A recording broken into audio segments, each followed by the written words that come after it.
হযরত আলী দুনিয়ায় জন্মগ্রহণ করলেন।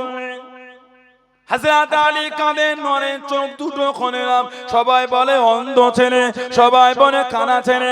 আল্লাহ নবী সাল্লাল্লাহু আলাইহি ওয়াসাল্লাম টুকটুক করে চলে গেলেন। হযরত আলী মুর্তদা রাদিয়াল্লাহু তাআলা আনহুর সামনে গিয়ে দাঁড়িয়ে গেলেন। আল্লাহ নবী সাল্লাল্লাহু আলাইহি ওয়াসাল্লাম একটু লালা শরীফ রে দুটো চোখে লাগিয়ে দিয়ে, দুটো চোখে পড়িয়ে দিয়ে হযরত আলী রাদিয়াল্লাহু তাআলা চোখ দুটো খুলে দেখেছেন।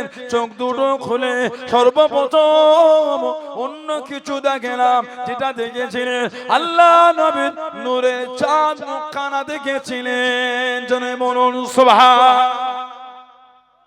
হযরত আলীর জন্য আল্লাহ সর্বপ্রথম দুনিয়ায় অন্য কিছু দেখাটা পছন্দ করে, যেটা করেছে ওটা হলো হযরত আলী রাদিয়াল্লাহু আনহুর জন্য আল্লাহ আমার নবী পাকের নূরের চাঁদ মুখটা, বলুন না সুবহানাল্লাহ।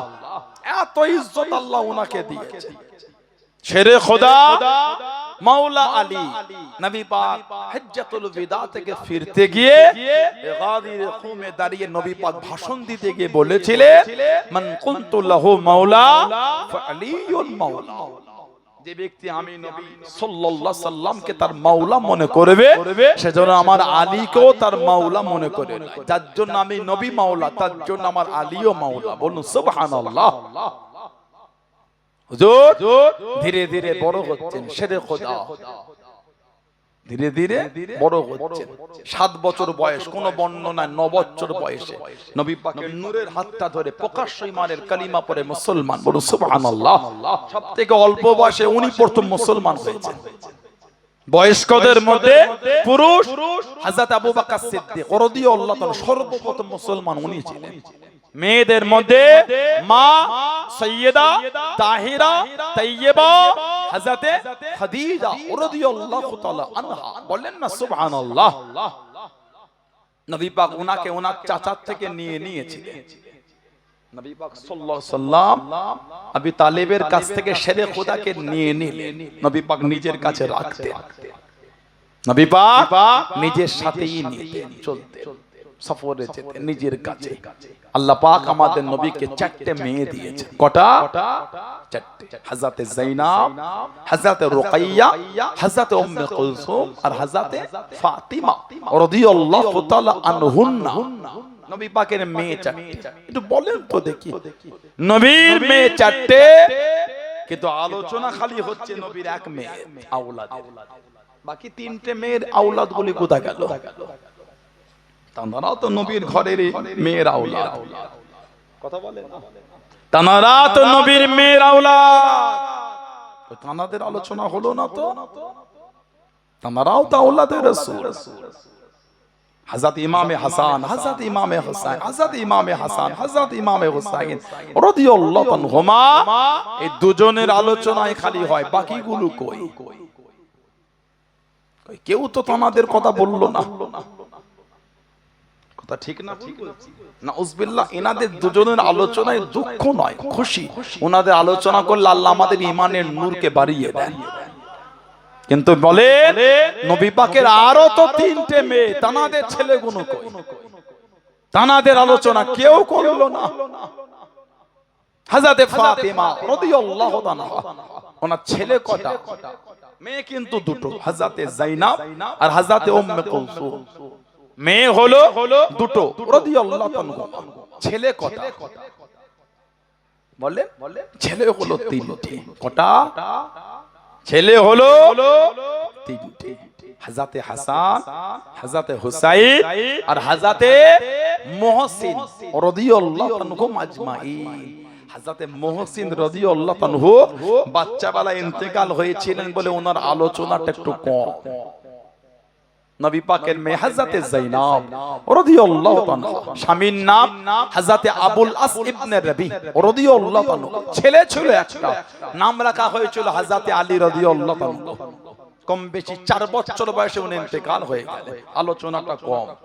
মেয়ে একটা, নাম হযরত উমামা রাদিয়াল্লাহু তাআলা আনহা। হাদিস শরীফে এসেছে নবী মাঝে মাঝে উনাকে নবী পাক পিঠের উপরে নিয়ে নামাজ পড়তেন। যারা বলবেন না, যেমন ইমাম হাসান হোসেন কো নবী পিঠে দিতে, আল্লাহ নবী নববী শরীফে দাঁড়িয়ে গেলেন। ও যুবকেরা, ও আমার মুরব্বি বাপ জানেরা, মায়েরা, বোনেরা, মগিরা, হযরত হাসান, হযরত হুসাইন রাদিয়াল্লাহু তাআলা আনহুমা নববী শরীফে চলে গেলেন। একদিক থেকে আরেক দিকে, কাতারের একদিক থেকে আরেক দিকে ছুটে ছুটে চলে যায়, একদিক থেকে আরেক দিকে ছুটে ছুটে চলে আনে।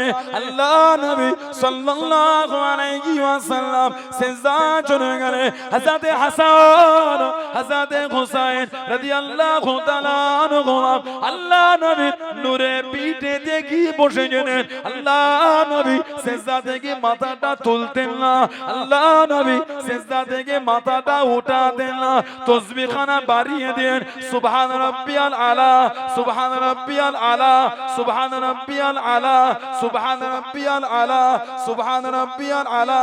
হাসান হোসেন পিঠে বসে আছে, আল্লাহ নবী সিজদার মধ্যে তাসবিহটা বাড়িয়ে দেন। হযরত হাসান, হযরত হুসাইন রাদিয়াল্লাহু তাআলা আনহুমা আল্লাহ নবী নূরে পিঠ থেকে উঠে গেলেন। আল্লাহ নবী সিজদা থেকে উঠে গেলেন। আল্লাহ নবী তাশাহুদের মধ্যে বসে থাকলেন। আল্লাহ নবীর কোণেতে বসে গেলেন, গলাটাকে জড়িয়ে নিলেন। আল্লাহ নবী দাঁড়িয়ে গেলেন, আল্লাহ নবীকে জড়িয়ে নিলেন। ও যুবক, আল্লাহ রাসূল সাহাবারা নামাজ হালাতে হাতটাকে বাড়িয়ে দে। হযরত হাসান, হযরত হোসেনকে টেনে নিলেন। আল্লাহ নবী নামাজ হালাতে সাহাবাদের দিকে ঘুরে গিয়ে ইশারা করে মানা করতেন, ওদের দুজনকে টেনো না, ওদের দুজনকে সরাও না। আমার হাসান, আমার হোসেনকে আমি নবী আমার সাথে খেলতে দাও। জনে বলুন সুবহান, আর একটু জনে বলুন সুবহান। নবী পাক নামাজ হালাতে ইশারা করে মানা করতেন, টেনো না, ওদের দুজনকে আমার সাথে খেলতে দাও। বলুন না সুবহানাল্লাহ। হাদিস শরীফে এসেছে, দুজনে লাল রঙের জামা পরে বাচ্চা বেলায় নববী শরীফে ঢুকে গেল, একটু করে হাঁটে আবার আস্তে করে পড়ে যায়। আহা, নবী পাক মিম্বার শরীফ থেকে নেমে দুজনকে উঠিয়ে নিলেন, সামনে বসে আবার খুতবা দিচ্ছে। বলুন সুবহানাল্লাহ। সাহাবী বলে, এশার নামাজ সরকারে দো আলমের পিছনে চতুর্থ রাকাতে নবী সিজদায় গিয়ে আর উঠছেন না। সিজদার তাকবীর অনেক লম্বা। কিছু কিছু সাহাবা বলে, আমরা মনে করলাম নবী পাক কি ওয়াফাত শরীফ লাভ করলে, বিশাল শরীফ। এই নামাজ অবস্থায় আমরা সিজদা থেকে মাথাটা তুলে দেখছি, এতক্ষণ নবী পাক সিজদায় মাথাটা তুলে দেখছি, নবী পাকের নূরের পিঠে ইমাম হাসান হুসাইন বসে আছেন। বলুন না সুবহানাল্লাহ। অনেক সময় নবী পাক সিজদা থেকে ওঠার আগে এই পিঠ থেকে দুজনকে আস্তে করে নামিয়ে নিচে বসিয়ে সিজদা থেকে উঠতেন। কেন?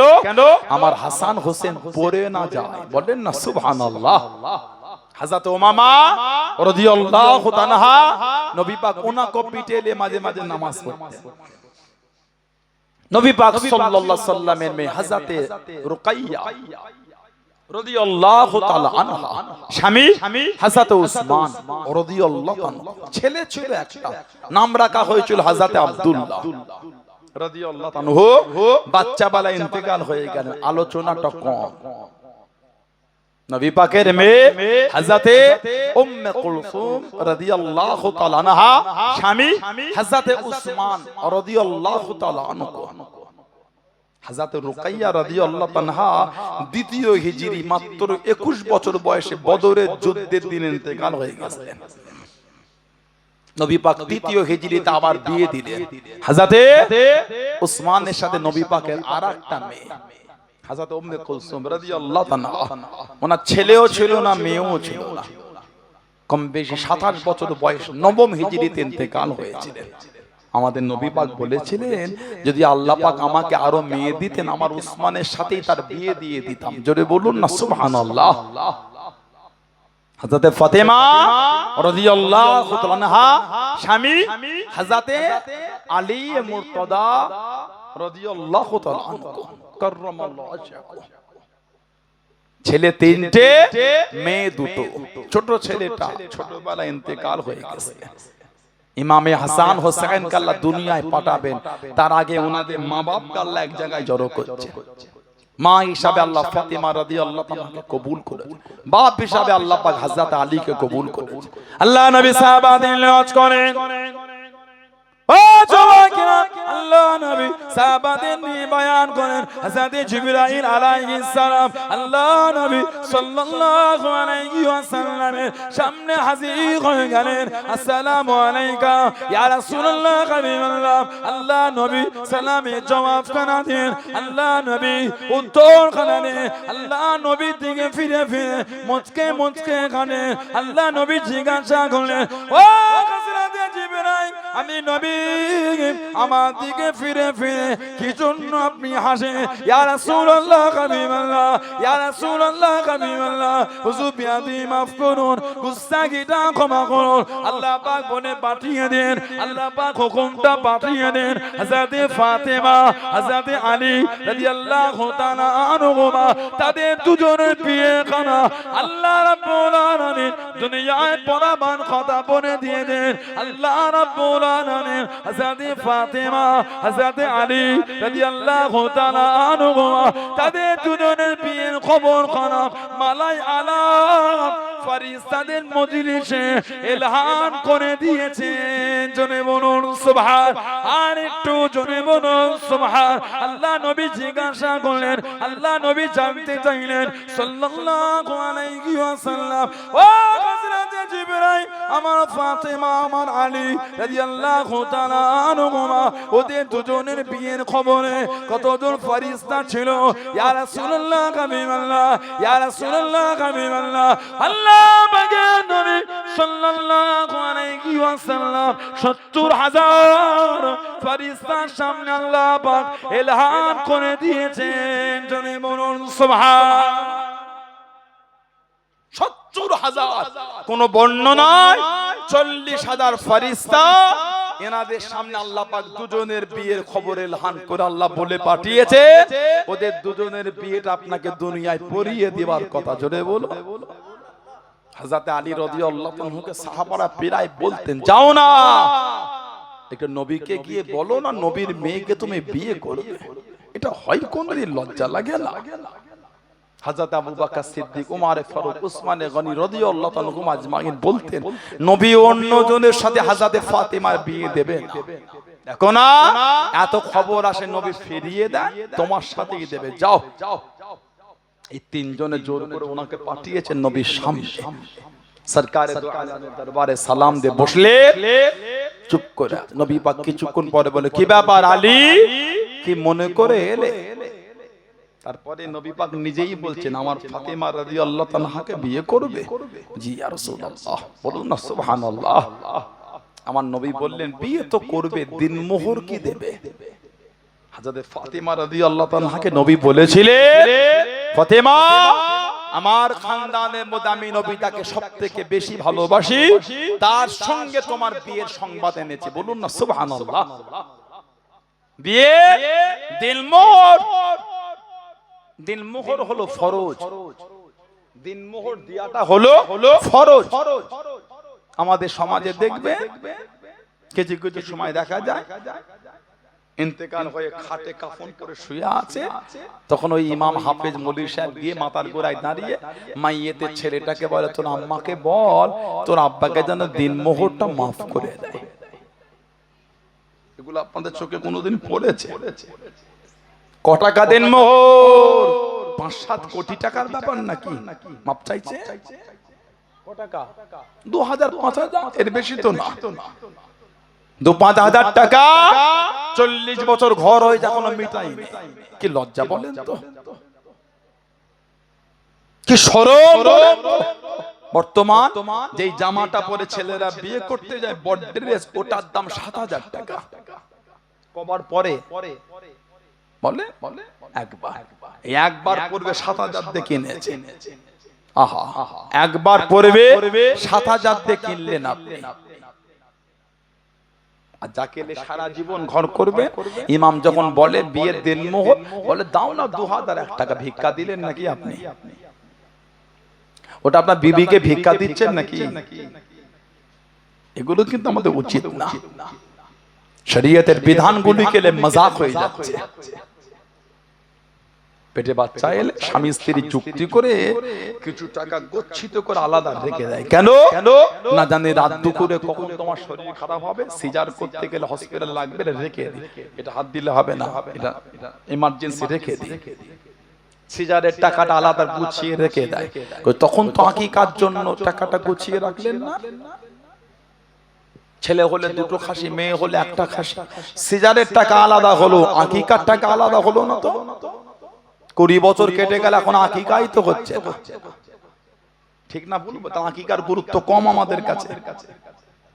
আল্লাহর রাসূল বলেছেন সাল্লাল্লাহু আলাইহি ওয়াসাল্লাম, তোমরা তোমাদের বাচ্চাদের পক্ষ থেকে জন্মের 7 দিন, না হলে 14 দিন, না হলে 21 দিন, ছেলে হলে দুটো খাসি, মেয়ে হলে একটা খাসি, তোমরা আকিকা দিয়ে দাও, সুন্দর নাম রাখো, আর ন্যাড়া করে মাথাটা মুড়িয়ে ওই চুল, মাথার চুল ওই পরিমাণ রূপো, ওই টাকা গরিবদের মধ্যে তাকসিম করে দাও। কিছু বুঝতে পারছেন? ভাই 7 দিন, না হলে 14 দিন, না হলে 21 দিন। 20 বছর হয়েছে আকিকাই হয়, সিজারের টাকা আলাদা হয়েছে, আকিকার টাকাটা আলাদা হলো না কেন? তাহলে আকিকা নিশ্চয়ই গুরুত্বহীন আমাদের কাছে। শরীয়তের ওই বিধানটা যদি গুরুত্ব হতো, নিশ্চয়ই টাকাটা আলাদা থাকতো। কথা ভুল বলছি না? আকিকাটা মজাক না,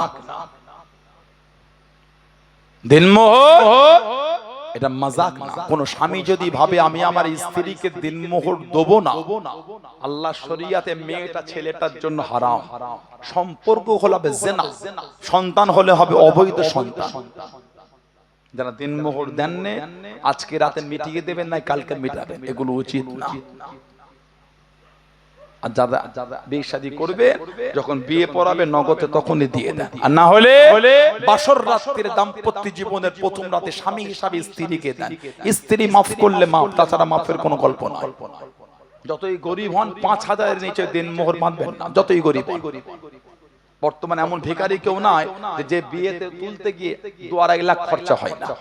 যতই গরিব হোক, 2-2.5 লাখের নিচে বিয়ে হয় না। এক ভরি সোনার দাম 1,05,000 টাকা। বর্তমান এক ভরি সোনার দাম 1,05,000 টাকা।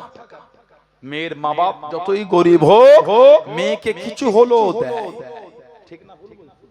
মেয়েকে কিছু হলো দেয়। ছেলের বাপ যতই গরিব হোক, বৌমাটাকে কিছু সাজিয়েই নিয়ে আসে। 2.5-3 লাখের নিচে এখন বিয়ে হয় না, যতই গরিব হোক। দিনমোহর দিবস 2001 টাকা ভিক্ষা দিচ্ছেন নাকি? এটা বেশি করে 5,000 টাকা দেন। ধনী হলে 10,000, 20,000, 30,000, 50,000 দিনমোহর করে নগদে। বিবিকেই তো দিচ্ছেন, অত কি প্রেমর কি আছে? নিজের স্ত্রীকেই তো আপনি দিচ্ছেন, বাইরে তো কেউ না, উনি তো আপনার স্ত্রী। আল্লাহ আমাদের এগুলো বোঝার তৌফিক দান করে, বলুন আল্লাহুম্মা আমিন। নবী পাক সাল্লাল্লাহু আলাইহি ওয়াসাল্লাম শেরে খোদাকে বললেন, আমার মেয়েকে বিয়ে করবে, দিনমোহর কি দেবে? হুজুর দিবার মতন কিচ্ছু নাই। নবী বললেন, কেন?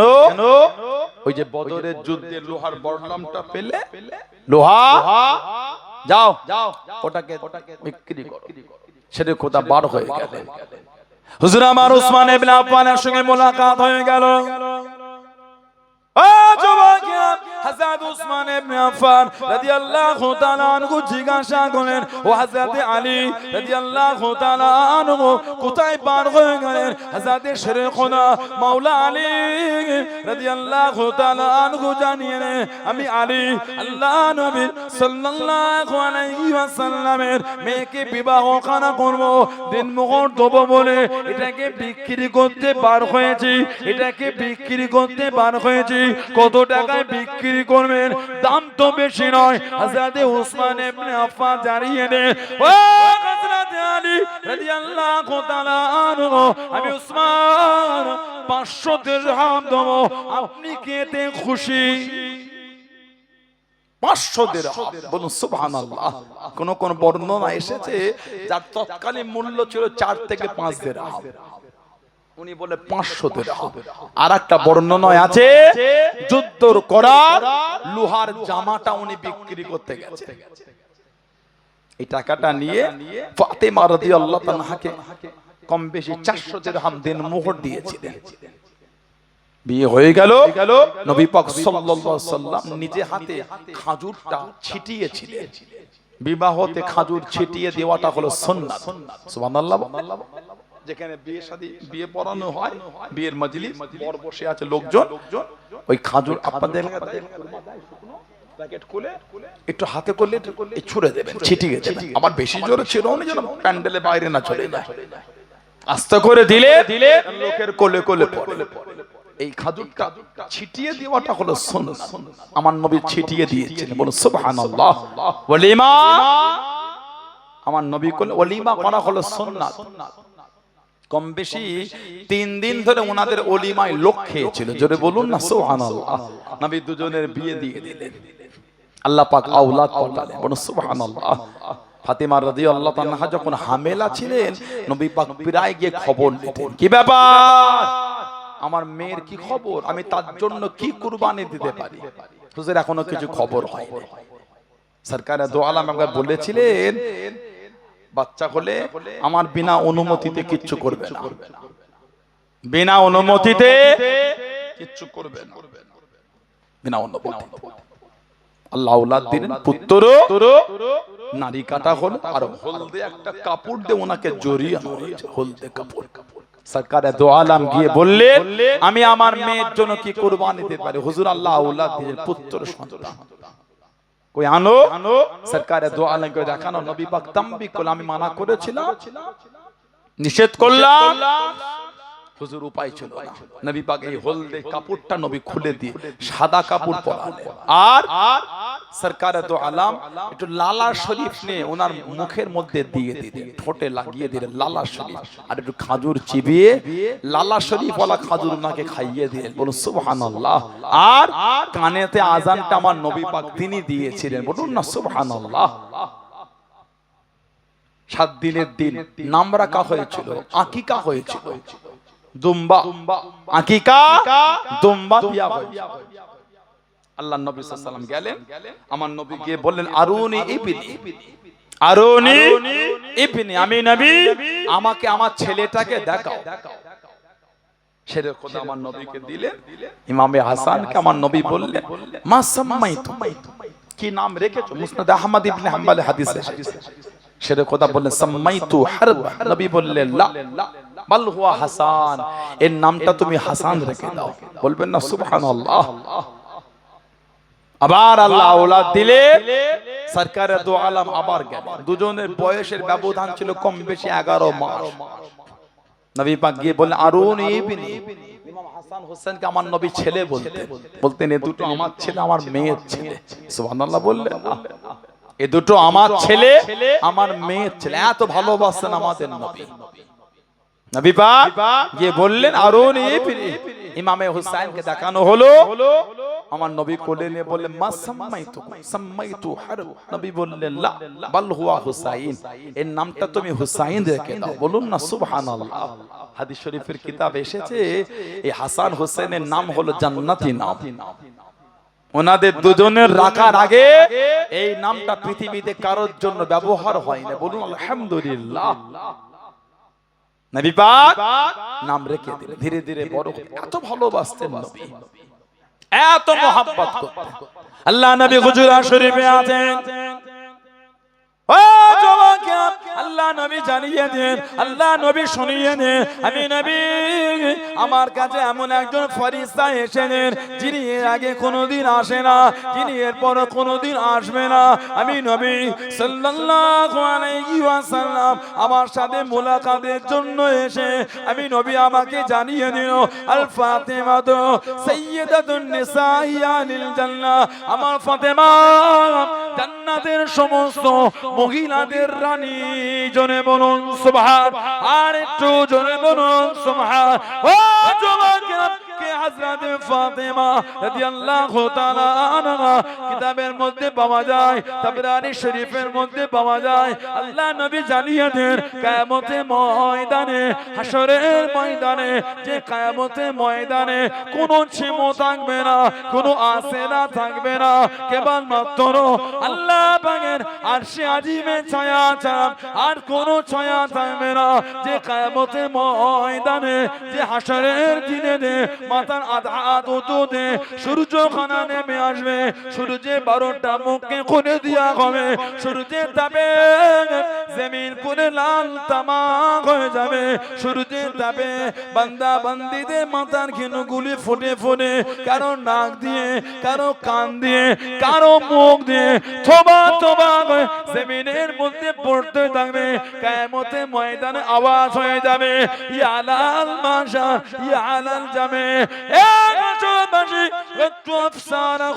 তোমরা তোমাদের চোখটাকে নিম্নগামী করে নাও, তোমরা তোমাদের চোখটাকে নিচের দিকে করে নাও। হাত্তা তামুররা ফাতিমা বিনতে মুহাম্মদ সাল্লাল্লাহু আলাইহি ওয়াসাল্লাম তোমাদের কাছ থেকে, তোমাদের সামনে হযরত মুহাম্মদ সাল্লাল্লাহু আলাইহি ওয়াসাল্লামের মেয়ে হযরত ফাতেমা যাবেন। আল্লাহ নবী জানিয়ে দেন 70 আলফান জারিয়াত মিনাল হুরিন, 70,000 হুর গান দিয়ে হযরত ফাতেমাকে জান্নাতের দিকে নিয়ে যাবেন। জোরে বলুন সুবহান, আর একটু জোরে বলুন সুবহান। 70,000 হুর ওনাকে গার্ড দিয়ে নিয়ে যাবেন। নবী বলে কিয়ামতে আওয়াজ হবে 70 আলফান জারিয়াত মিনাল হুরিল আইন, গায়েব থেকে আওয়াজ হবে গত্তু আফসারাকুম, চোখটাকে নিম্নগামী করে। কেন? হাত্তা তামুররা ফাতিমা বিনতে মুহাম্মদ সাল্লাল্লাহু আলাইহি ওয়াসাল্লাম। বলবেন না সুবহানাল্লাহ? নবী বলে এমন একজন ফেরেশতা এসেছে যে এর আগে আসে না, এর পরেও আসবে না। সে আমাকে এসে বলে গেল, আমার ফাতেমা জান্নাতের সমস্ত মহিলাদের রানী। তারপরেই বলছেন ওয়া ইন্নাল হাসান ওয়াল হুসাইন সাইয়্যিদুশ শাবাব আহলিল জান্নাত, আর আমার হাসান আর হুসাইন জান্নাতি সমস্ত যুবকদের সরদার। জোরে বল, ভালোবাসায় বলা গেল না। হাদিস শরীফে এসেছে আমার নবীর সাহাবী হযরত হুযায়ফা রাদিয়াল্লাহু আনহু, হুযায়ফা রাদিয়াল্লাহু আনহু ওনার মাকে বললেন, মা যদি একটু অনুমতি দিতেন আজকে একটু গিয়ে মাগরিবের নামাজটা নবী পাকের পিছনে পড়ে আসতাম। কতদিন নবীর দরবারে আমি যেতে পারি না, যদি একটু হুকুম দেন। আর নবীর কাছে গিয়ে দোয়া চাইতাম, আল্লাহ জানো আপনাকে আর আমাকে আল্লাহ যেন মাফ করে দেয়, মাগফিরাত দেন, নাজাত দেন, যদি একটু অনুমতি দেন। মা যদি একটু হুকুম দেন তাহলে একটু নবীর কাছে যাই, মাগরিবের নামাজ পড়ি, আর নবী পাককে বলি যে আল্লাহ নবী যেন দোয়া করে, ইস্তাগফির লি ওয়া লাক, দোয়া করি যেন আল্লাহ আপনাকে এবং আমাকে মাফ করে। মায়ের থেকে অনুমতি নিয়ে চলে গেলেন হযরত আবু হযরত হুযায়ফা রাদিয়াল্লাহু আনহু নবী পাকের দরবারে এলেন।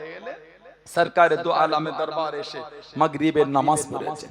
হুজুর মাগরিবের নামাজ পড়লে, মাগরিবের নামাজ পড়ে সরকারে দু আলমের পিছনে বসে আছেন। নবী এই ফারেগ হন, এই বার হন, এই নবী পাক সুন্নাতের পরে নফল পড়তে পড়তে ঈশা হয়ে গেছে। ঈশার নামাজ পড়লে এবার নবী পাক সাল্লাল্লাহু আলাইহি ওয়াসাল্লাম ঈশার নামাজ পড়ে বাড়ির দিকে যাচ্ছেন। হযরত হুযায়ফা রাদিয়াল্লাহু আনহু উনি আমার নবীর পিছনে ছুটছেন। এই যাওয়াটার একটা পায়ের আওয়াজ। আমার নবী বললেন, মান হাযা, মান হাযা, কে আমার পিছনে, কে মান হাযা, পিছনে কে? নবী পাক নিজেই বলে হুযায়ফা। হুযায়ফা নয় তো? কুলতু নাম, হ্যাঁ ইয়া রাসূলুল্লাহ আমি হুযায়ফা। বলুন সুবহানাল্লাহ। নবী কিন্তু ঘুরছেন না, নবী কিন্তু তাকাচ্ছেন না, নবী পাক সাল্লাল্লাহু আলাইহি ওয়াসাল্লাম যাচ্ছেন, পিছনে আসে। এই চলার আওয়াজটা শুনে নবী বলে মান হাযা, তারপরে বলে হুযায়ফা। তুমি কি হুযায়ফা? কুলতু নাম, হ্যাঁ ইয়া রাসূলুল্লাহ। নবী পাক সাল্লাল্লাহু আলাইহি ওয়াসাল্লাম বললেন, ক্বালা মা হাযাতুকা, এ হুযায়ফা কি খবর, কি মনে করে চলে গেলে? মা হাজাতুকা, কি ব্যাপার, কি অবস্থা, কি চাওয়া? গফরাল্লাহু লাকা ওয়ালি উম্মিকা, আমার নবী বলে আল্লাহ পাক তোমাকে আর তোমার মাকে আল্লাহ maaf করে দেন। জোরে বলবেন না? আর একটু জোরে বলা গেল না? আল্লাহ পাক তোমাকে এবং তোমার মাকে ক্ষমা করুন, আল্লাহ maaf করে দেন।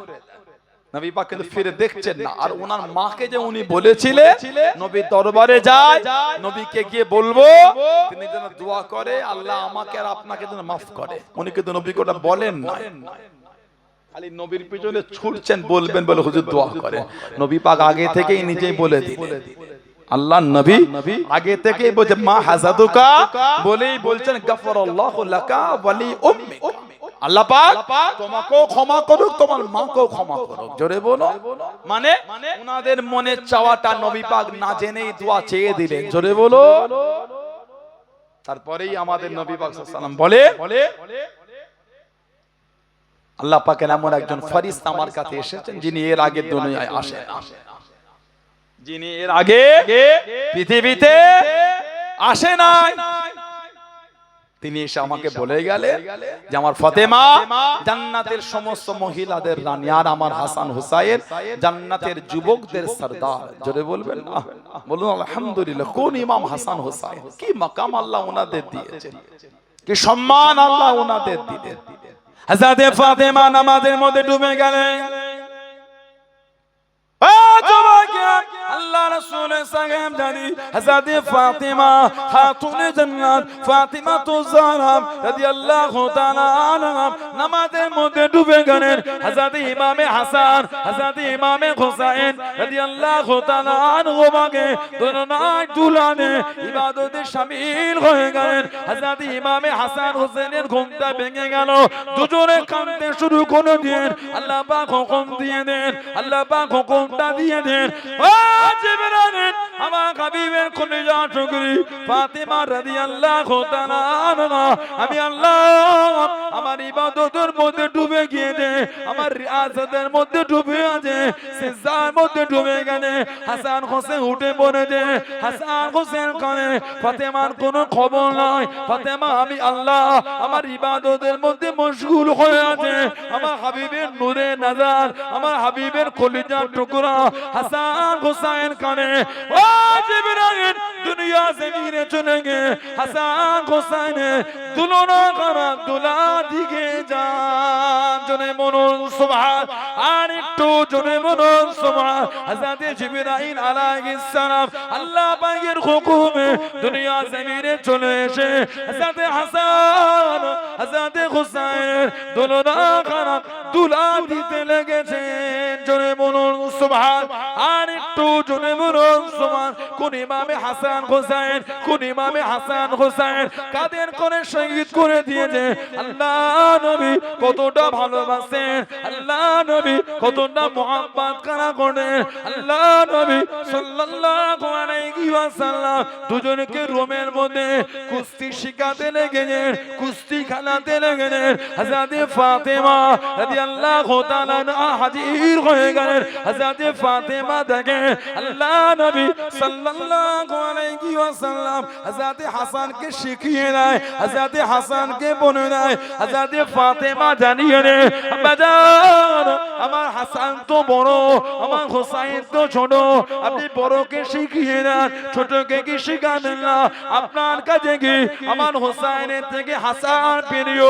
আল্লাহ নবী জানিয়ে দেয় ও মা ফাতেমা রাদিয়াল্লাহু তাআলা আনহা দুঃখ দিও না মা, কষ্ট দিও না মা, আমি নবী আল্লাহ পাক আমাকে দেখাতে লেগেছেন। আল্লাহ রাব্বুল আলামিন হযরত জিবরাইলকে বানিয়ে হযরত হুসাইন রাদিয়াল্লাহু তাআলা আনহুকে শিখিয়ে দেয়, আমি নবী ওই জন্য মা হাসানকে শিখিয়ে দিই। জনে মনুন সুবহান, আর একটু জনে মনুন সুবহান। জিবরাইল আমার হুসাইনকে শিখাচ্ছে বলে আমি আমার হাসানকে শিখিয়ে দিই। বলুন না সুবহানাল্লাহ। কাদের করে শহীদ করে দিয়েছে নবী পাক, এত ভালোবাসা দুজনকে দিয়েছে।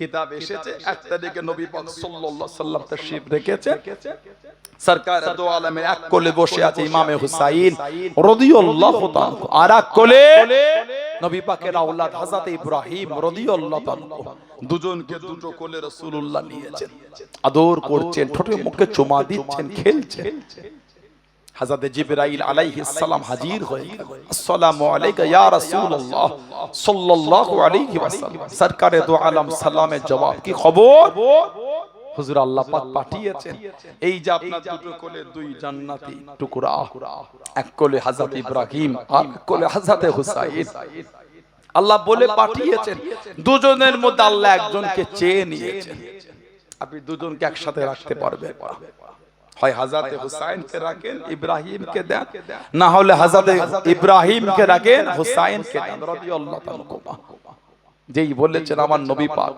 নূরে চক্ষু থেকে টপ টপ করে পানি ঝরছে একবার হযরত ইব্রাহিমকে দেখেন একবার হযরত হুসাইনকে দেখেন নবী পাককে দেখে বললেন জিবরাইল আমি নবী আমার হুসাইনকে রেখে দিলাম আমি নবী আমার আওলাদ ইব্রাহিমকে দিয়ে দিলাম আমি নবী যদি হুসাইনকে দিই আমার ফাতেমা কাঁদে ফাতেমার কান্না আমি রাসূল সহ্য করতে পারবো না আমি নবী আমার আওলাদকে দিয়ে দিলাম আমার নাতির বদলে নবী পাক নিজের আওলাদের দ্বারা নিজের নাতির ফিদিয়া করেছেন 3 দিন পরে হযরত ইব্রাহিম রাদিয়াল্লাহু তাআলা ইন্তেকাল হয়ে গেলেন ইন্না লিল্লাহি ওয়া ইন্না ইলাইহি রাজিউন কোন ইমামে হুসাইন কত ভালোবাসা আমাদের নবী তানাদের দুজনকে দিয়েছেন হযরত শেরে খোদা আলী রাদিয়াল্লাহু তাআলা 40 হিজরি কুফার শাসন চালাচ্ছেন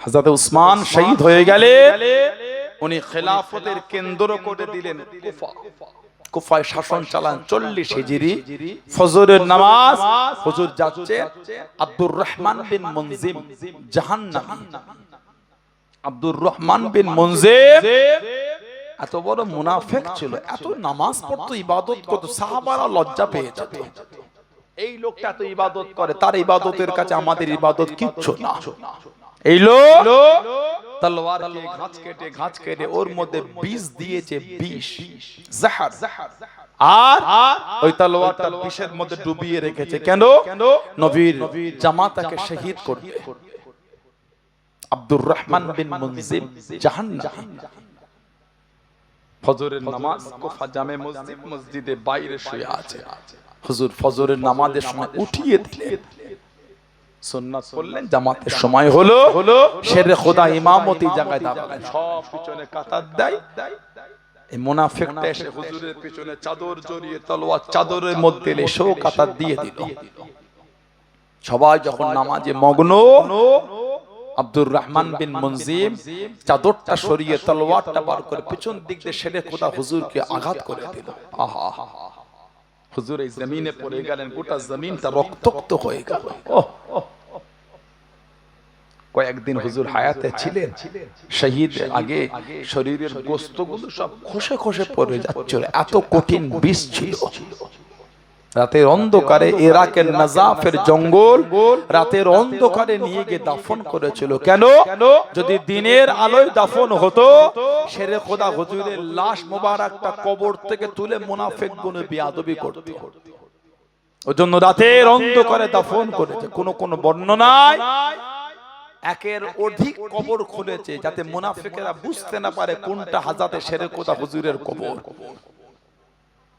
শহীদ হয়ে গেল ইন্না লিল্লাহি ওয়া ইন্না ইলাইহি রাজিউন হযরত ইমামে হাসান হুজুর কুফায় থাকাটা নিরাপদ মনে করলেন না চলে গেলেন আবার মদিনা শরীফে আমার নবীর নওয়াসা জানাকে পুরো আমাদের নবী পাকের মতন দেখতে ছিল বলুন না সুবহানাল্লাহ বুখারী শরীফের রওয়ায়াতে এসেছে সাল্লাল্লাহু বকর রাদিয়াল্লাহু তাআলা আল আসর আবু বকর সিদ্দিক রাদিয়াল্লাহু তাআলা আসরের নামাজ পড়লে হুম্মা খরাজা ইয়ামশি উনি আসরের নামাজ পড়ে বার হয়ে গেলেন ফরওয়া হাসান ইয়ালআবু মা'আস সিবিয়ান উনি বার হয়ে ঘুরে ঘুরে দেখছেন ইমামে হাসান রাদিয়াল্লাহু তাআলা বাচ্চাদের সাথে উনি খেলছেন কিতাব এসেছে নবী পাক সাল্লাল্লাহু আলাইহি সাল্লামের ওফাত শরীফের পরে সাহাবাদের যখন জানটা জ্বলতো নবীর জন্য আর সহ্য করতে পারতেন না ওনারা ছুটে ছুটে গিয়ে ইমামে হাসান হুজুরের সামনে গিয়ে থাকতেন ইমামে হাসান হুজুরের চেহারা দেখতেন আর নবীর কথা মনে করতেন। আহা,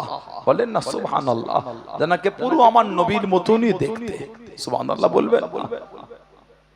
ফারাওয়া হাসান ইয়ালআবু মা'আস সিবিয়ান, উনি দেখেন ইমামে হাসান বাচ্চাদের সাথে খেলছেন, কাছে চলে গেলেন। ফাহামালাহু আলা আতিকি, উনি হযরত ইমামে হাসান রাদিয়াল্লাহু আনহুকে নিজের কাঁধে উঠিয়ে নিলেন। আহা, সাইড করে দেন, কোন আপনি জানো অসুবিধা নেই, যান জি জি। হযরত আবু বকর সিদ্দিক ইমামে হাসান রাদিয়াল্লাহু আনহুমা ওনাকে কাঁধে উঠিয়ে নিয়ে কাঁধে তুলে বলছে, আবি আই হাসান, আপনার উপর আমি আবু বকরের মা বাপ কুরবান। বলেই বলতেন শাবিহুন বিন নবী, আপনাকে যে পুরো আমার নবীর মতন দেখতে। বলেন না সুবহানাল্লাহ। কাঁধে তুলে বলতেন শাবিহুন বিন নবী, আপনি কিন্তু আমার নবীর মতন দেখতে। লা শাবিহুন আলী, আপনি কিন্তু হযরত আলীর মতন দেখতেন না। ওহ, বুখারী শরীফের আরেকটা riwayat আছে, হযরত আনাস রাদিয়াল্লাহু আনহু থেকে এসেছে বুখারী শরীফের আরেকটা বর্ণনা। হযরত ইমামে হুসাইন রাদিয়াল্লাহু আনহুকে শহীদ করা হলো। হুজুরের এই শির মুবারকটা প্রথমে আনা হয়েছিল কুফা। উবাইদুল্লাহ ইবনে জিয়াদ, উবাইদুল্লাহ ইবনে জিয়াদ এই কাফের জাহান্নামীটার কাছে কিতাবে এসেছে, আল বিদায়া ওয়ান নিহায়া বলে কিতাব আল্লামা হাফিজ ইবনে কাসির রাহমাতুল্লাহ আলাইহি লিখেছেন। আল্লামা ইমাম শামসুদ্দিন জাহাবি রাহমাতুল্লাহ সিয়ারে আলামিন নুবালা বলে কিতাবে উনি লিখেছে, উবাইদুল্লাহ ইবনে জিয়াদ এই জাহান্নামীটাকে ওর মাথা কাটা হয়েছিল। মসজিদের বাইরে এক জায়গাতে অনেক কোটা মাথা রাখা, তার মধ্যে একটা মাথা উবাইদুল্লাহ ইবনে জিয়াদ জাহান্নামীটাকে মাথা কেটেছিল। একটা উঁচু জায়গায় রাখা হয়েছে, লোক ঘিরে উবাইদুল্লাহ ইবনে জিয়াদের মাথাটা দেখছে। হঠাৎ করে লোকেরা বলে উঠলো, ও এসে গেছে, এসে গেছে। লোক হতভম্ব হয়ে দেখছে কি এসে গেল। লোকেরা দেখে একটা সাপ এসে এই জাহান্নামী উবাইদুল্লাহ ইবনে জিয়াদের নাকের মধ্যে ঢুকে গেল। কিছুক্ষণ পর আবার মুখ থেকে বার হয়ে চলে গেল। লোক গোল হয়ে দেখছে, আবার কিছুক্ষণ লোক আবার বলে উঠলো, ও এসে গেছে, এসে গেছে। কি এসেছে? আবার দেখে সাপ এসে ওর মুখের মধ্যে ঢুকে গেল, আবার কিছুক্ষণ পর বার হয়ে চলে গেল। এই করে কয়েকবার এই জাহান্নামীটা সামলে আমাদের ইমামে হুসাইন রাদিয়াল্লাহু তাআলার শির মোবারকটা রাখা হয়েছিল। বুখারী শরীফের riwayat এসেছে, عن أنس ابن مالك رضي الله عنه أوتي عبيد الله بن زياد برأس الحسين بن علي عليه السلام فجعل في تست فجعل ينقط عليه وقال في حسنه شيئا। ওনার শির মোবারকটা যখন ওই একটা খাঞ্চার উপর রাখা হয়েছিল এই উবাইদুল্লাহ ইবনে জিয়াদের সামনে, উবাইদুল্লাহ ইবনে জিয়াদ ইমামে হুসাইন হুজুরের শির মোবারক একটা লাঠিলে আঘাত করেছিল। আহা, ঠোঁট মোবারকে শির মোবারকে লাঠিলে মেরেছিল। আর ওনার চেহারা শরীফটা দেখে নোংরা নোংরা ভাষায় কথা বলেছিল, নোংরা নোংরা বাজবান করেছিল। فقال انس رضي الله عنه انه كان من اسباغهم برسول الله صلى الله عليه وسلم وكان مغضوبا بالوسمه। হযরত আনাস রাদিয়াল্লাহু আনহু, এই উবাইদুল্লাহ ইবনে জিয়াদ, তুমি জানো কার শিরওয়ালাকে তুমি আঘাত করছো? হযরত হুসাইন, যিনি আমার নবীর খানদানের মধ্যে নবী পাক চেহারা শরীফের সাথে সবথেকে বেশি মিল রাখতো। যদি বলবেন না, ইমামে হুসাইন হুজুরের শির মুবারকে যখন মারছিল, হুজুরের চেহারা থেকে নূর চমকাচ্ছিল, দাড়ি মুবারকটা খেজাব করা ছিল, মেহেন্দি লাগানো ছিল। হযরত আবু বকর সিদ্দিক ইমামে হাসান হুজুরকে কাঁধে উঠিয়ে বললেন, শাবিহুন বিন নবী, আপনি পুরো আমার নবীর মতন দেখতে। লা শাবিহুন আলী, আপনি কিন্তু হযরত আলীর মতন না। যেই বলেছেন শেরে খোদা হুজুর পাশে ছিলেন, ওয়া আলীহুন ইয়াদহাকু, হযরত আলী মুচকে মুচকে হাসলেন। বলুন সুবহানাল্লাহ, জোরে বলেন না সুবহানাল্লাহ। হযরত ইমামে হাসান রাদিয়াল্লাহু তাআলা মদিনা শরীফে আছে, উনাকে বিষ পান করিয়েছিল, বিষ জাহার। কোন কোন বর্ণনায় আছে উনি উনি হামাগুড়ি দিয়ে ঘিসরে ঘিসরে নবী পাকের রওজা শরীফের কাছে চলে গেছিলেন। কোন কোন বর্ণনায় আমার নবী রওজা শরীফটাকে জড়িয়ে ধরেছিলেন, নানা জান আমি আপনার হাসান, না জানি কে কি পান করিয়েছে আমার গোটা শরীরটা জ্বলছে, নানা জান আমি আপনার হাসান, একটু আমার জন্য দোয়া চান। আল্লাহ পাকের হুকুম, নবী পাকের দোয়ার বরকতের ওসিলায় আল্লাহ হুজুরকে সুস্থ করে দিলেন। বলুন না সুবহানাল্লাহ। আবার দ্বিতীয়বার ওনাকে বিষ পান করানো হলো, আবার উনি কাঁদলেন, আল্লাহর হুকুম সুস্থ হলেন। তৃতীয়বার হুজুরকে মধুর সঙ্গে হিরেকে পিষে খাইয়ে দিয়েছিল। কিতাবে এসেছে উনি বলেছেন আমার যেন মনে হচ্ছে আমার শরীরের ভিতরের অংশগুলো সব টুকরো টুকরো হয়ে গেছে, আহা শহীদ হয়ে গেলেন। ইন্না লিল্লাহি ওয়া ইন্না ইলাইহি রাজিউন। ওনাকে আমার নবী পাকের পাশে ওনাকে রাখা হবে, দাফন দেওয়া হবে। আব্দুল মালিক বিন মারওয়ান হুজুরকে দিতে দেবে না, ওনাকে নিয়ে গিয়ে জান্নাতুল বাকি ফাতিমা রাদিয়াল্লাহু তাআলার পাশেতে ওনাকে দাফন দেয়া হলো। ইন্না লিল্লাহি ওয়া ইন্না ইলাইহি রাজিউন। রয়ে গেলেন ইমামে হুসাইন রাদিয়াল্লাহু তাআলা। মদিনা শরীফে আছেন, মুনাফিকদের এত অত্যাচার নবীর আওলাদের উপর বেড়ে গেল। হুজুর মদিনা শরীফে থাকাটাকে নিরাপদ মনে করলেন।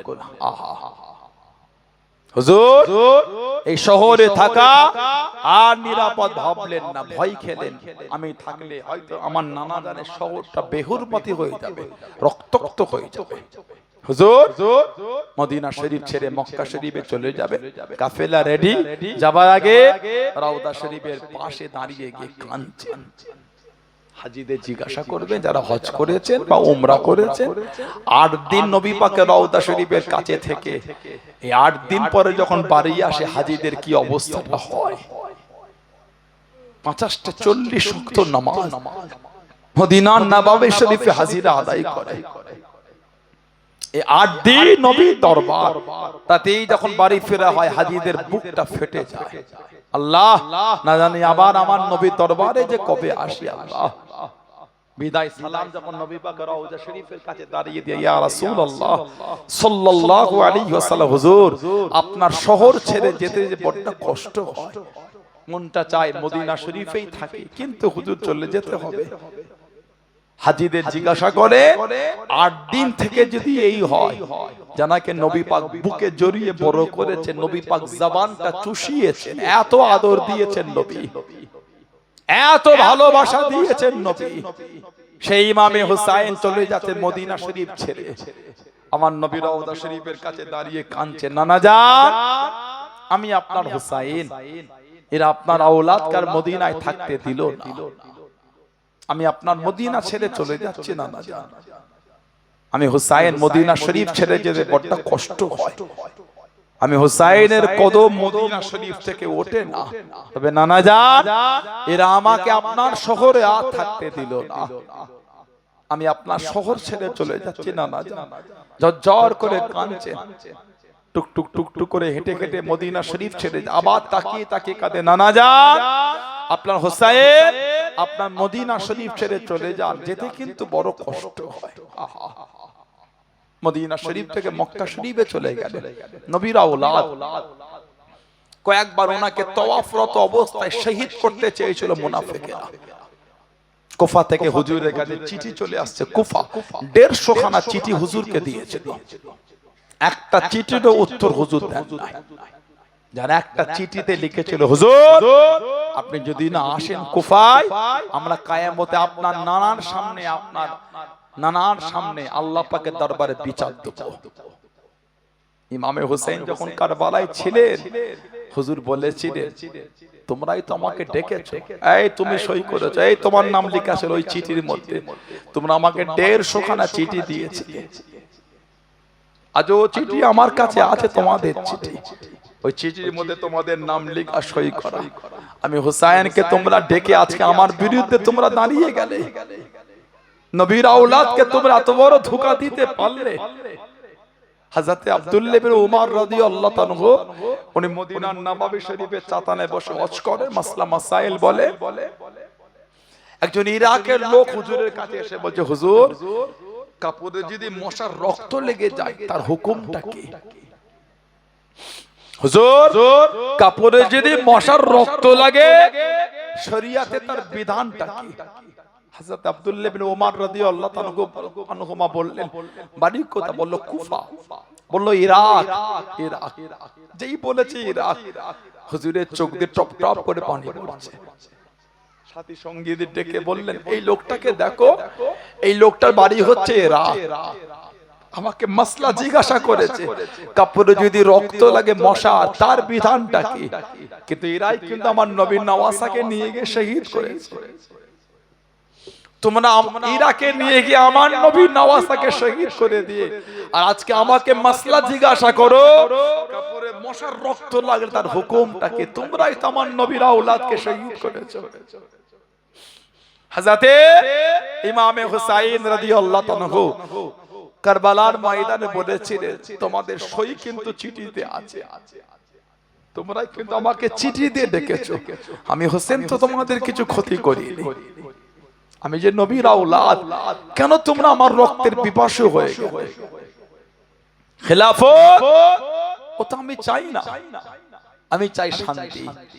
তোমরা আমাকে এজিদের কাছে নিয়ে চলো, তার সাথে বোঝাপড়া হবে, তারপর আমি বায়াত হব। তার হুকুমতে অন্যায় হচ্ছে, আমি তার হাতে বায়াত হতে পারবো না। আমাকে উবাইদুল্লাহ ইবনে জিয়াদ এই কাফেরটা বলেছিল, না এখানেই বায়াত হতে হবে। ইমামে হোসেন বললেন, পারবো না, তুমি নবীর আওলাদকে জোর করতে পারো না। হযরতে ইমাম হোসেন মক্কা শরীফে আসেন 150 চিঠি। হুজুর এই চিঠি কোন সব সাহাবাদের দেখাতেন, এই দেখেন চিঠি। সাহাবা হুজুরা বলে, হুজুর যতই চিঠি হোক আপনাকে আমরা কুফায় যেতে দেব না, আপনি কুফার লোককে চেনেন না। হুজুর বলে, আমি যাব। হুজুর বলে, আমাকে যেতে দাও। সাহাবা হুজুরা বলে, হুজুর একটা প্রতিনিধি ঠিক করেন, উনি আগে যাক, উনি যদি বলেন তারপর আপনি যাবেন। প্রতিনিধি হুজুরের ফুফুতো ভাই হযরত মুসলিম বিন ওয়াকিল রাদিয়াল্লাহু আনহু ওনাকে পাঠিয়ে দিলেন। কিতাবে এসে দুটো বাচ্চা বাচ্চা ছেলে, ওই বাচ্চাগুলো হুজুরের সাথে গিয়েছিল। আহা, ওই বাচ্চা দুটোকে ওই বেঈমানগুলো ছাড়ে না, বাচ্চাগুলোকে শহীদ করেছে। ওহ কি নিষ্ঠুর তারা! যারা গাড়ি চালায় জিজ্ঞাসা করবে, এই বর্ষার সময় গাড়ি চালাতে গিয়ে ব্যাংক যদি সামনে পড়ে যায়, গাড়িটা যত স্পিড হোক ড্রাইভারটা চেষ্টা করে ব্যাংকটাকে বাঁচানো যায় কিভাবে। ব্যাংকের জন্য যদি মানুষের এত মায়া হয়, সেদিনে কুফার লোকেদের আমার নবীর আওলাদের জন্য কোনো মায়া হলো না, আমার নবীর খানদানের জন্য কোনো মায়া হলো না, তাদের জন্য কোনো দয়া হলো না ওদের অন্তরে। হযরতে মুসলিম বিন ওয়াকিল চলে গেলে নবী সাহাবী হযরতে মুখতার রাদিয়াল্লাহু তাআলা বাড়ি থেকে উঠলেন। 18,000 মানুষ বায়াত হয়েছিল, 18,000। এই চিঠিটা হুজুর পাঠিয়ে দিলেন, হুজুর এরা সত্যি আপনার কাছে বায়াত হবে। 18,000 লোক ইতিমধ্যে বায়াত। চিঠি দিয়ে দিলেন, এবার অত্যাচার শুরু হয়ে গেল। হুজুর দল বল হেঁটে হেঁটে যান, মাগরিবের আজান হলো, একটা মসজিদে হুজুর নামাজের জন্য ঢুকেছেন। নামাজ কিতাব এসেছে, সালাম ফিরিয়ে দেখছে পিছনে একটা লোকও বসে না। ওহ, মুসলিম বিন ওয়াকিল কেঁদে ফেললেন, আমি শহীদ হব, আমার কোনো দুঃখ নয়, কিন্তু আমি চিঠি যে নবীর আওলাদকে পাঠিয়ে দিয়েছি, আমার চিঠির উপর ভিত্তি করে নবীর আওলাদ ইমামে হোসেন যে কুফায় চলে আসবে, আমি মুসলিম শহীদ হব, এতে আমার কোনো দুঃখ না। আমি নবীর আওলাদকে বাধা দেব কি করে? হুজুর ওই চিন্তায় দেওয়ানা হয়। ইমাম মুসলিম বিন ওয়াকিলের চিঠি যখন আমাদের ইমাম পেলেন, সাহাবাদের দেখাচ্ছেন, হুজুর এই চিঠি, সব নবীর সাহাবাদের। এবার তো যায়, সাহাবারা কাঁদছেন, বাধা দিতে পারছেন না, বিদায় নিচ্ছেন। হযরতে আব্দুল্লাহ ইবনে আব্বাস রাদিয়াল্লাহু আনহু আমার নবীর নিজের চাচাতো ভাই ছিলেন। হযরত আব্দুল্লাহ ইবনে আব্বাস সামনে দাঁড়িয়ে কাঁদছেন আর বলছে, এই নবীর আওলাদ, মন তো চায় আপনাকে মক্কা শরীফে আটকে দিই, মন তো চায় আপনাকে যেতে দেবো না কুফায়, কিন্তু আপনি তো জোর করে যাচ্ছেন। হুজুর আপনি যদি নবীর আওলাদ না হতেন, আমি ইবনে আব্বাস আপনার মাথার চুলটাকে মুঠো করে ধরে আটকে রেখে দিতাম, আপনাকে কুফায় যেতে দিতাম। আপনি নবীর আওলাদ, যদি আপনি নবীর আওলাদ না হতেন মাথার চুলটাকে মুঠো করে ধরে আপনাকে রেখে দিতেন, কিন্তু নবীর আওলাদ। এ বিয়াদবি আমি আপনার সাথে করতে পারবো না, এ বিয়াদবি আপনার সাথে আমি করতে পারবো না। হুজুর হুসাইন রাদিয়াল্লাহু তাআলা বার হয়ে গেলেন, 800 মাইল রাস্তা 1 মাস ধরে হেঁটেছিলেন। 72 জন কম বেশি কাফেলা শহীদ হয়েছিলেন 61 হিজরি 10ই মুহররম শুক্রবার। নবী পাক 1 তারিখে মা উম্মে সালমা রাদিয়াল্লাহু তাআলার ঘরে ছিলেন। আমার নবী বলেছিলেন, উম্মে সালমা এই রুমের মধ্যে কাউকে আসতে দিও না। মা উম্মে সালমা গাট করে আছেন, কখন যে ইমাম হোসেন ঢুকে গেলেন মাও বুঝতে পারে। কিছুক্ষণ পর আমার নবী কাঁদছেন, এই আওয়াজটা শুনতে পেয়ে রুমের মধ্যে গিয়ে দেখছেন আমার নবী ইমামে হুসাইনকে বুকের সাথে জড়িয়ে নিয়ে কাঁদছেন। ইয়া রাসূলুল্লাহ, হুজুর নওয়াজকে নিয়ে আদর করে, হুজুর আপনি কাঁদছেন। আমার নবী বলে, উম্মে সালমা আমি নবী আমার কাছে জিবরাইল আলাইহিস সালাম এসে বলে গেল, আল্লাহর ফেরেশতা এসে বলে গেল আমার পরে আমার উম্মতের আমার হুসাইনকে শহীদ করে দেবে। আমার হুসাইনকে যে জমিনে শহীদ করবে সে কারবালা জমিন আমি রাসূল আমাকে দেখিয়েছে, আর এই মাটির টুকরো আমাকে কারবালা জমিন থেকে এনে দিয়েছে, এটা রেখে দাও। যেদিন দেবে কারবালা আমার হুসাইন শহীদ হয়েছে, যেদিন দেবে আমার কারবালায় আমার হুসাইন শহীদ, সেদিন জানবে এই মাটিটা রক্তে লাল হয়ে যাবে। এদিকে ইবনে আব্বাস আমার নবী একটা শিশি দিয়েছে, এটা রেখে দাও। যেদিন দেখবে শিশিটা রক্তে লাল, সেদিন জানবে কারবালা আমার হুসাইন শহীদ হয়ে গেছে রাদিয়াল্লাহু তাআলা। 61 হিজরি দুপুরবেলা 10ই মুহররম আমার মা উম্মে সালমা রাদিয়াল্লাহু আনহা মদিনা শরীফে শুয়ে আছে। রাআইতু ফিল মানাম, আমার নবীকে স্বপ্ন দেখছেন। আমার নবী বললেন, মান রাআনি ফিল মানাম রাআল হক, যে আমাকে স্বপ্ন দেখলো সে সত্যি দেখলো, আমাকেই দেখলো। আমার নবী পাক সাল্লাল্লাহু আলাইহি ওয়াসাল্লাম স্বপ্ন দেখেন, ওয়া আলা রাসিহি ওয়া লিহিয়াতিহি তুরাব, ওয়া আলা রাসিহি ওয়া লিহিয়াতিহি তুরাব। আমার নবী পাকের শিরি মুবারকে, নবী পাকের দাড়ি মুবারকে সব মাটি লেগে আছে। আহা, আমার নবী কাঁদছেন। মা উম্মে সালমা বলছে, মা ইয়াবকি ইয়া রাসূলুল্লাহ, হুজুর আপনি কেন কাঁদেন? মা লাকা ইয়া রাসূলুল্লাহ, হুজুর আপনার কি হয়ে গেল? ওয়া আলা রাসিহি ওয়া লিহিয়াতিহি তুরাব, ওয়া আলা রাসিহি ওয়া লিহিয়াতিহি তুরাব। হুজুর আপনার শির মুবারকে, হুজুর আপনার দাড়ি মুবারকে সব মাটি লেগে আছে, মাটি। মা ইয়াবকি ইয়া রাসূলুল্লাহ, কেন কাঁদছেন হুজুর আপনি? কি অবস্থা আপনার? আমার নবী কাঁদছেন আর বলছেন, উম্মে সালমা শাহিদতু কতলাল হুসাইনি আনিফান, আমি নবী খুনি দেখলাম আমার হুসাইনকে শহীদ করে দিল, আমার হুসাইনের শাহাদাত আমি নবী খুনি দেখলাম। মা ঘুম থেকে উঠে সেই মাটির টুকরোর কাছে গিয়ে দেখছে গোটা মাটির টুকরো রক্তে লাল হয়ে গেছে। এদিকে মক্কা শরীফ আব্দুল্লাহ ইবনে আব্বাস নবীকে দেখে, আমার নবী পাকের নূরের হাতে একটা শিশিতে রক্ত। ইবনে আব্বাস আমার নবীকে বলছে, মা হাযাত দাম ইয়া রাসূলুল্লাহ, হুজুর এটা কিসের রক্ত হুজুর? আমার নবী বলছেন, ইবনে আব্বাস দামে হুসাইন ও আসহাবিহি, দামে হুসাইন ও আসহাবি, রক্ত আমার হুসাইনের রক্ত আর আমার হুসাইনের সাথী সঙ্গীদের রক্ত। ঘুম থেকে উঠে শিশিটার কাছে গিয়ে দেখছেন গোটা শিশিটা রক্তে লাল হয়ে গেছে। সেই ইমামে হুসাইনের মহব্বতে বসেছে। আমাদের ইমামকে যখন শহীদ করেছিল হুজুর কিন্তু সিজদায় ছিলেন, হুজুর সিজদায়। আহা, 5 ঘন্টা একা লড়েছেন, বলুন না সুবহানাল্লাহ। আরে কি জোরে বলা গেল না? 5 ঘন্টা একা লড়েছে। হুজুরের গর্দা মুবারক থেকে নিয়ে কোমর মুবারক পর্যন্ত মোট 80টা জায়গায় তলোয়ার আর তীরের আঘাত হয়েছে। আহা,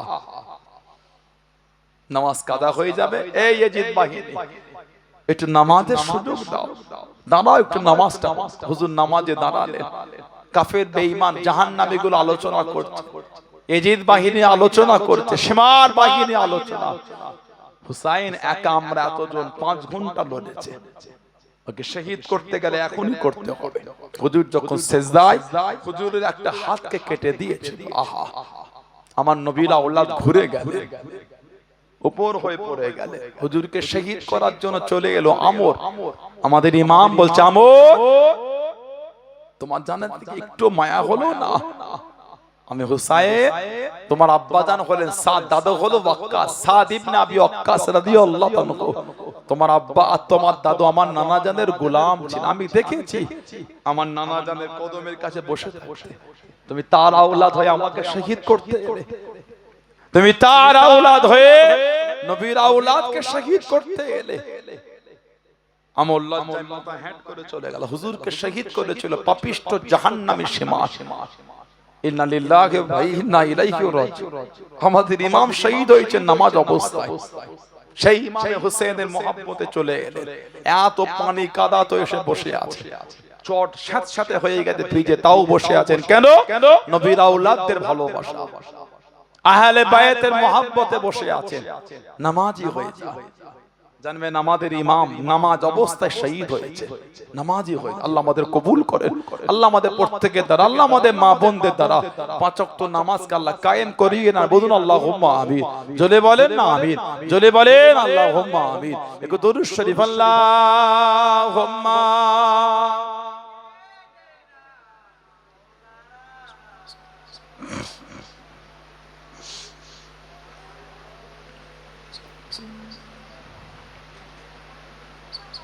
আল্লাহুম্মা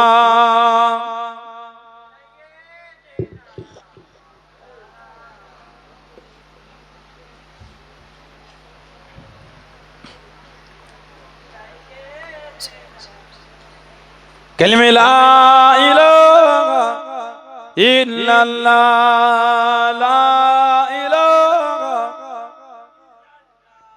লা ইলাহা ইল্লাল্লাহ মুহাম্মাদুর রাসূলুল্লাহ। আল্লাহুম্মা সাল্লি আলা